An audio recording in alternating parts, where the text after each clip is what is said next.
আজকে আমাদের চিফ অ্যাডভাইজারের চতুর্থতম দিন এবং আমি মনে করি যে আজকের দিনটা খুবই সফল একটা দিন।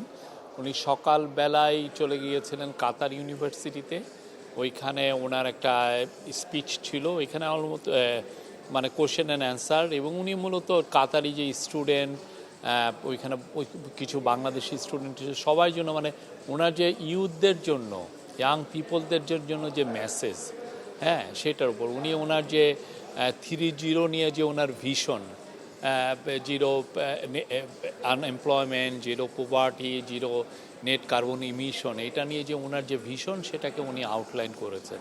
উনি বলেছেন যে কিভাবে আমাদের আসলে যে সিভিলাইজেশন আমরা যেটা করেছি সেটা অ্যাকচুয়ালি সেলফ ডিস্ট্রাকটিভ, এইখান থেকে আমাদের বেরোতে হবে। এই জন্য আমরা যে একদম আনরেগুলেটেড আনব্রাইডাল যে আমরা কনজামশন করছি, খালি কিনছি, এই জায়গা থেকে আমাদের বেরিয়ে এসে আমাদের নতুন একটা সিভিলাইজেশন করতে হবে, এবং এই সিভিলাইজেশনের মূল ভিত্তি হবে ওনার এই 3-0, সেটা নিয়ে উনি বলেছেন। আর এরপরে এসে আমরা ফেরার পরেই যেটা হলো যে আমরা কাতারের যে প্রাইম মিনিস্টারের সাথে ওনার একটা কলন হয়েছে, ওইখানে উনি ওনাকে রিসিভ করেছেন, এবং এইখানেও আমি বলবো যে খুবই সৌহার্দ্যপূর্ণভাবে খুবই ফ্রুটফুল একটা আলোচনা হয়েছে। সেখানে মূল ছিল যে কাতারি লিডারশিপ, কাতারের প্রাইম মিনিস্টার ওনার লিডারশিপের প্রতি উনি বলেছেন যে you can count on hour,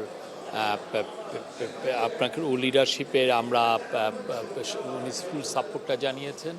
এবং বাংলাদেশের উনি এটাও বলেছেন যে এই যে বাংলাদেশের যে রিফর্ম এবং রিবিল্ডিং প্রসেস হচ্ছে, এর ফলে বাংলাদেশ আরও স্ট্রঙ্গার হবে, আরও বেটার হবে।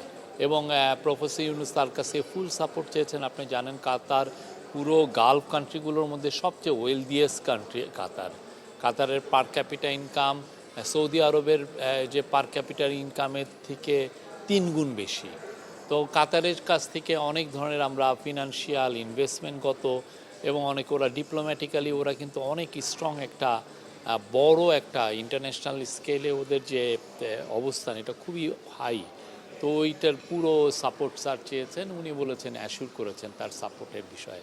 রোহিঙ্গা ক্রাইসিস আমাদের জন্য একটা বড় একটা ইস্যু, এটা অনেক দিন ধরে একটা আসলে ডরমান্ট অবস্থায় ছিল, এটা নিয়ে কোনো নাড়াচাড়াই হচ্ছিল, মানুষজন ভুলেই গিয়েছিল যে রোহিঙ্গা ক্রাইসিস একটা ক্রাইসিস আছে।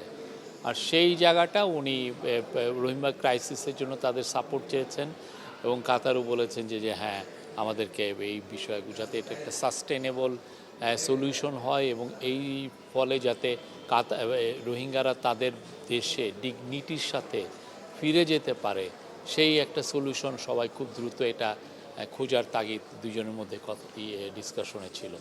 আর একটা হচ্ছে যে স্পোর্টস, আমাদের যে মেয়েদের যে স্পোর্টস তাদের নিয়ে ওনার কাছে হেল্প চাওয়া হয়েছে। কারণ কাতার আপনি জানেন ওয়ার্ল্ডের এখন এই যে ওরা এই 2022 ওয়ার্ল্ড কাপের পরে তারা এখন one of the biggest sports destination ওয়ার্ল্ডের মধ্যে। তো ওদের কাছ থেকে ওদের যে স্পোর্টস ফ্যাসিলিটি, এটা এখন ওয়ার্ল্ডের টপ ফুটবল টিমরাও এইগুলো ইউজ করে। ওরা যেই ধরনের স্পোর্টস অ্যাডমিনিস্ট্রেশনে, স্পোর্টস ট্রেনিং, স্পোর্টসের সায়েন্সে ওরা যে জায়গায় চলে গেছে, এটা অতুলনীয়। সেই যাতে কাতার যাতে বাংলাদেশের মেয়েদের স্পোর্টসকে যাতে হেল্প করে, তাদেরকে যেন আরও ট্রান্সফরমেশনের জন্য আরও পুরোপুরি সহায়তা করতে পারে, সেই জন্য কাতার আমিরকে উনি বলেছেন। গাজা ক্রাইসিস নিয়ে কথাবার্তা হয়েছে। গাজায় আপনি জানেন কি ভয়াবহ মানবিক বিপর্যয় একটা হয়েছে, তো সেটা নিয়ে দুই লিডার কথাবার্তা বলেছেন, এটা যাতে খুব দ্রুত একটা সলিউশন হয় এটা। আর আমাদের তরফ থেকে অন্য আর মেজর ইস্যু আমি দেখছি এগুলোই মূলত ছিল। এই যে বাংলাদেশের কমিউনিটি যেটা, আর শেষে বাংলাদেশ কমিউনিটির সাথে আলাপ হয়েছে। আপনারা এটা নিজেরাই উপস্থিত ছিলেন, আমি এটা নিয়ে আর নতুন কিছু বলার কিছু নাই। বাট আমি পুরো যদি র্যাপ আপ করি আমাদের এই 4 দিনের মিটিংটা, আমি বলবো যে one of the most successful meeting. আমি এটাকে বলবো যে আমরা যে মিটিংটা চায়নাতে যেই মিটিংটা করেছি, যেই ট্যুরটা হয়েছে, আমি তার স্কেলে রাখবো। কারণ আপনি দেখেন উনি আসার পরের থেকে কাতারের এমন কোনো ব্যক্তি নাই যে যার সাথে ওনার আসলে দেখা হয় নাই।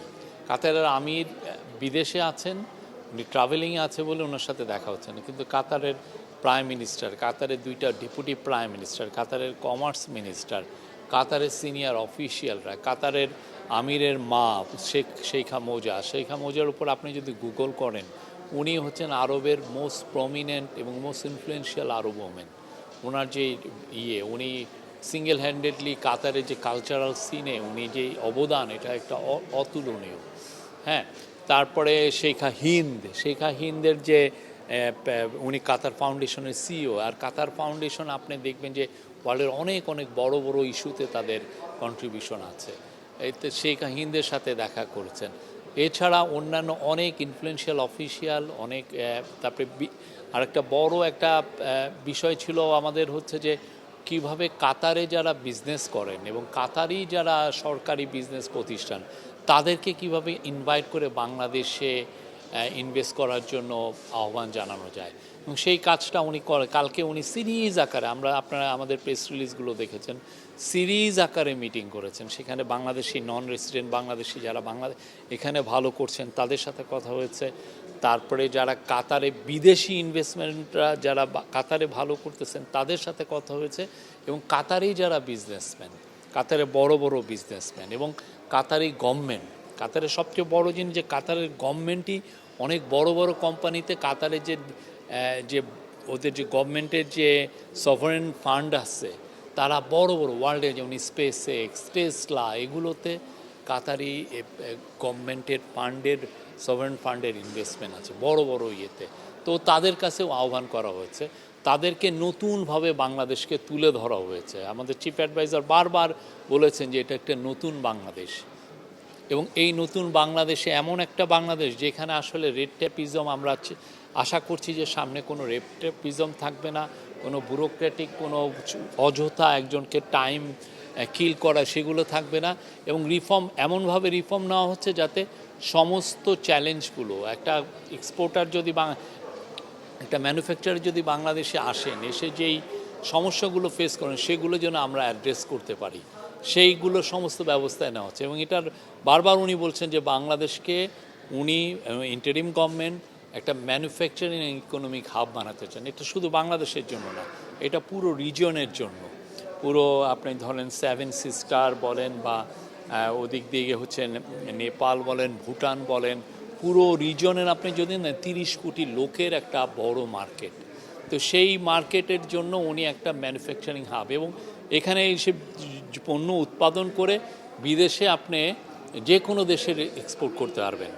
আপনারা এই যে শ্রমিক, কাতারে আপনার শ্রমিক নিয়ে আসা লাগবে না, আপনি ওইখানে ইনভেস্ট করেন। তো সেই জন্য তাদেরকে আহ্বান করেছে, এবং আমরা সোফার যা রেসপন্স পেয়েছি খুবই পজিটিভ। এবং কাতার আরেকটা জিনিস কাতারের ওরা ভালোভাবে নিয়েছে, সেটা হচ্ছে যে কাতার আগে যেমন ধরেন আমাদের যে ভয়াবহ যে কি বলবো ওনাকে, গুমরানি বলবো না চোর জননী বলবো কি বলবো, উনি যেই ইকোনমির যেই জায়গায় রেখে গিয়েছিলেন, যে দেখেন কাতার এনার্জির মতো আমরা কাতারের থেকে এলএনজি আনি যেটা আমাদের জন্য ভাইটাল, সেই কাতার এনার্জি আপনি $254 মিলিয়ন উনি না দিয়ে চলে গেছেন। আমরা এই যে গতকাল ওয়েনেসডে ছিল, ওয়েনেসডে আমরা পুরোটা টাকা, একটা টাকা বাকি নেই, পুরোটা টাকা আমরা পে করে দিয়েছি। অন্য কোনো সেক্টরে কাতার সরকার বাংলাদেশ থেকে আর কোনো টাকা পাবে না না। এবং ওদের আরেকটা হচ্ছে যে কাতার এয়ারলাইন্স, ওরা বাংলাদেশে যে অপারেট করতো তাদের যে প্রফিট, তাদের যে রেভিনিউ, এটা ওরা রিপ্যাট্রিয়েট করতে পারতেছে না, সেটাও আমরা অ্যালাউ করেছি। না, you can repatriate any money. তা আপনি এটা তো বুঝছেন যে ইকোনমি বাউন্স ব্যাক করেছে, আমরা একটা সুস্থ জায়গায় নিচ্ছি।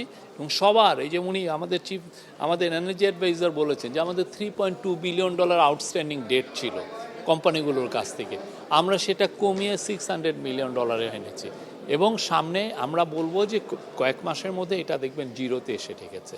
এটা কি it sends a positive signal outside the world যে না, আমরা we are ready for business.